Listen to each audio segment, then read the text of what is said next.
Vidéo de présentation des deux derniers ouvrages de Grégory Buis, Encyclopédie de l'Ordre Nouveau, volume 12 et hors-série et documentation, volume 4 sur la sable de Poitiers. On commence par le volume 12 consacré à la Vienne. La Vienne zone nord, mais aussi la Vienne zone sud. Même si le gros de l'ouvrage est consacré à la Vienne zone nord, car c'est là où s'est déroulé l'essentiel de l'activité milicienne et collaborationniste en général. Alors, c'est un livre très épais de 474 pages qui comporte 391 biographies principales, sans compter des biographies annexes de personnages vraiment très secondaires en note de bas de page. Donc il s'agit de l'un des ouvrages les plus épais de l'auteur. Voilà. Ça s'explique par le fait que l'école nationale des cadres de la Franc-Garde de zone nord était située à Poitiers.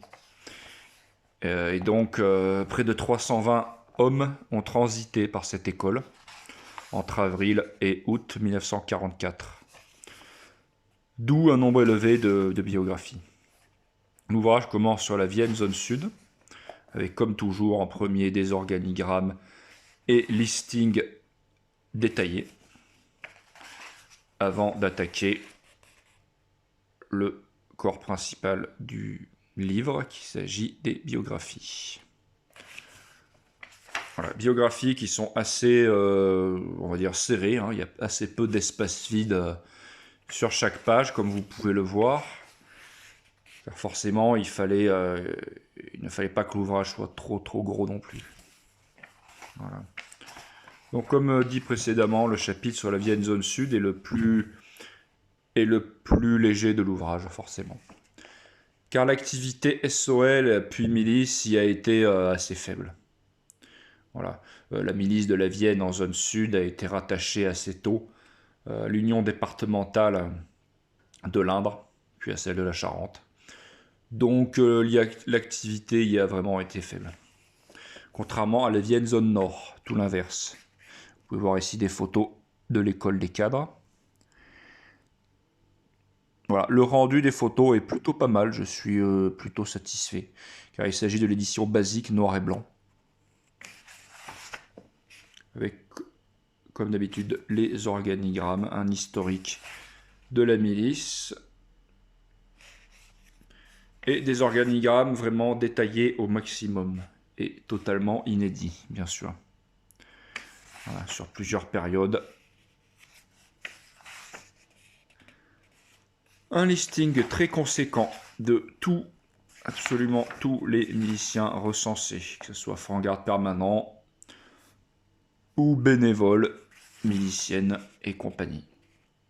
Voilà, de nombreuses notes de bas de page pour les personnages vraiment qui ont eu un rôle vraiment très mineur dans l'organisation. Et donc je n'ai pas inclus forcément dans le corps principal. Un résumé des événements marquants de l'activité milicienne dans le département, avec principalement les opérations, on va dire, militaires. Et les organigrammes des autres mouvements. PPF, RNP, MSR, Francisme, Ligue française, groupe collaboration, COSI, la LVF, bien sûr.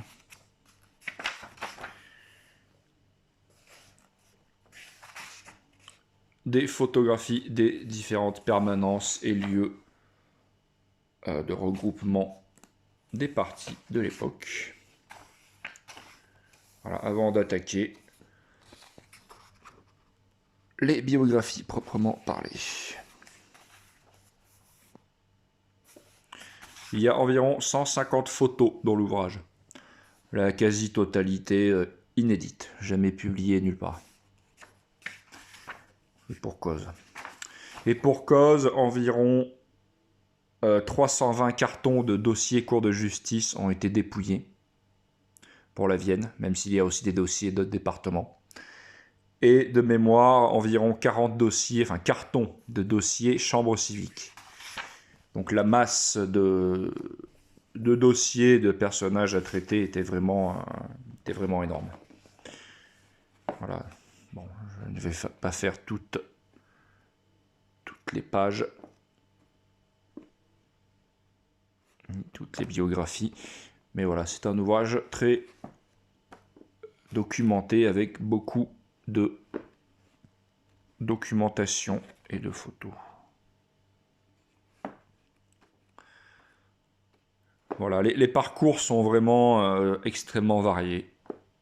Rares sont les biographies qui se ressemblent entre elles.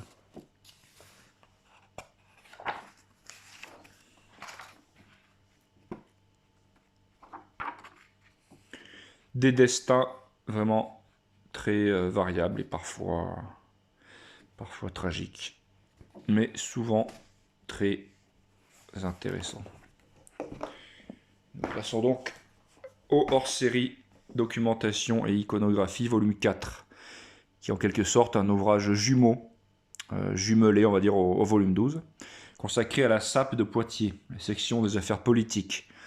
Donc des unités de police politiques qui ont été formées en 1942 sous le gouvernement de Vichy. Dans chaque région de France, donc environ 18 brigades de SAP ont été créées.